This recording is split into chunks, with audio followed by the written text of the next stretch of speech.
So am I wrong?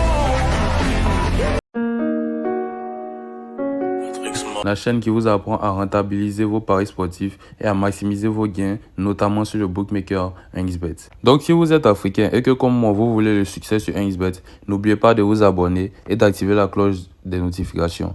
Likez la vidéo et commentez, faites n'importe quel commentaire. Ouais, la vidéo est cool, la vidéo est bien. Ça m'aiderait vraiment dans le référencement afin que plusieurs autres Africains voient la chaîne et puissent profiter aussi des astuces. N'oubliez surtout pas de vous abonner à mon groupe Telegram. Le lien est en description de la vidéo. C'est là-bas que je donne des coupons gratuits chaque jour. C'est aussi là-bas que nous ferons bientôt une très grande montante et que je vous ferai participer à des jeux concours pour gagner gratuitement. Donc, vous avez tout intérêt à aller dans la description et vous abonner à ce groupe Telegram. Pour ceux qui ne connaissent pas la description, vous cliquez juste sur le titre et ça vous mènera à la description. Ok, donc en ce qui concerne le sujet d'aujourd'hui, l'astuce d'aujourd'hui que je vais vous montrer, ça va vous aider vraiment à maximiser vos gains. Voilà. Ce ne sont pas de très grosses cotes déjà, parce que moi de mon côté, j'apprends aux parieurs à bien parier. C'est-à-dire, nous faisons de petites cotes et nous misons gros. Voilà. Ça fait un gain journalier d'au moins 15 000 francs. Voilà. Quand je dis un gain, c'est un bénéfice. Voilà. Donc, cette astuce d'aujourd'hui, elle est très analysée.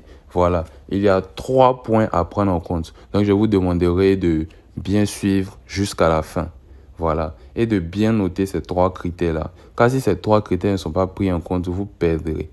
Voilà. C'est une astuce que j'utilise très souvent. Voilà. Mais les 3 critères doivent être respectés. Il ne peut pas être utilisé sur tous les matchs. Voilà. Donc, on va tout simplement aller sur le football.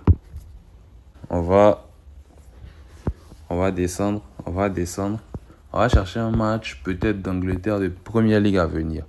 Voilà. On va prendre un match entre Everton et Chelsea comme ça. Juste comme ça. Normalement, vous devez dérouler et chercher expulsion. Mais juste pour faire la vidéo, j'ai épinglé expulsion. L'option qu'on va utiliser aujourd'hui, c'est l'option expulsion non. L'option expulsion oui, c'est à code 6.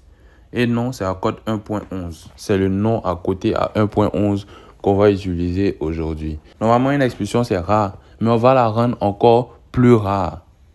Voilà. C'est-à-dire que si dans un match, n'importe quel match, le pourcentage d'expulsion est de 25%, nous, on va la diminuer à 10% ou à 5% avec toutes les astuces que je vais vous montrer.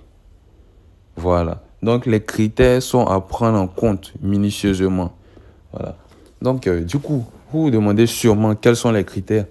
Le premier critère, c'est que le match ne doit pas être un derby ou un classico. Vous savez plus que moi que les derbys et les classicos, c'est des matchs où les sangs s'échauffent beaucoup. Voilà. Par exemple, un Real Barça. C'est un match où, voilà, tout le monde veut gagner. Voilà, si le Real ne gagne pas le Barça, ils auront des remords, ça sera chaud. Donc, si le Barça mène le Real 1-0 à 70 minutes de la fin, tout le monde va s'énerver. Voilà. Ou un derby. Chelsea contre Tottenham. Ça, c'est un derby de Londres. Voilà. Personne n'aime perdre ce genre de match. Manchester United, Manchester City. Ça, c'est un derby. Du coup, on va éviter les matchs où le sang peut être très chaud. Voilà. Le second critère à prendre en compte, c'est que les deux équipes ne doivent pas avoir un défenseur nerveux. C'est-à-dire peut-être un Sergio Ramos, par exemple. Mais Sergio Ramos, comme il n'est plus trop titulaire au Paris Saint-Germain, on va l'enlever. Un Pepe qui joue à Porto. En tout cas, un défenseur très nerveux. Donc, vous devez regarder à chaque fois dans l'effectif si l'équipe a un défenseur nerveux, très nerveux. Là, on enlève l'équipe. Voilà. On enlève le match. On ne parie pas là-dessus. Ça, c'est le deuxième point à prendre en compte. Très important. Le troisième point, c'est que le match ne doit pas trop avoir d'intérêt. Voilà. Ça va bien marcher en ce début de saison. Voilà. Parce qu'en début de saison, les équipes prennent un peu leur marque. Voilà. Les matchs ne sont pas trop disputés pour le moment. Parce que voilà, ça n'a pas trop d'intérêt. Tu peux gagner, tu seras à la première place, le deuxième. C'est à partir de la 10e journée vraiment que les équipes vont commencer à prendre leur place. Et ils vont chercher à monter au classement, etc. Voilà. Donc, cette astuce marche aussi très bien dans les matchs amicaux. Voilà, déjà. En début de saison, quand les matchs ne sont pas trop disputés, ils n'ont pas trop d'intérêt. Et en fin de saison, sur les équipes qui n'ont plus rien à jouer, c'est-à-dire une équipe qui est 10e à 3 journées de la fin du championnat, ils n'ont plus rien à jouer. Ils n'ont plus du tout à jouer quelque chose. Voilà. Donc, s'ils gagnent, ils gagnent même les 3 matchs, ils seront à la fin 8e. Ça ne va rien les apporter. Ils ne vont pas jouer l'Europa, ils ne vont pas jouer la Champions League. Voilà. S'ils perdent aussi, ils ne seront pas relégués. Donc voilà, c'est un match qui n'a pas vraiment d'intérêt. Il n'y a pas vraiment d'intérêt à chercher un carton rouge. Je ne sais pas si je me fais comprendre. Voilà.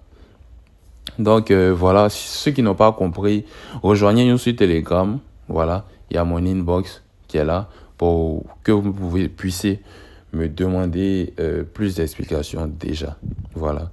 Donc voilà. Si vous voulez profiter de mes coupons gratuits aussi, rejoignez mon Telegram. N'oubliez pas de laisser un commentaire, n'importe quel, de laisser un like et de vous abonner.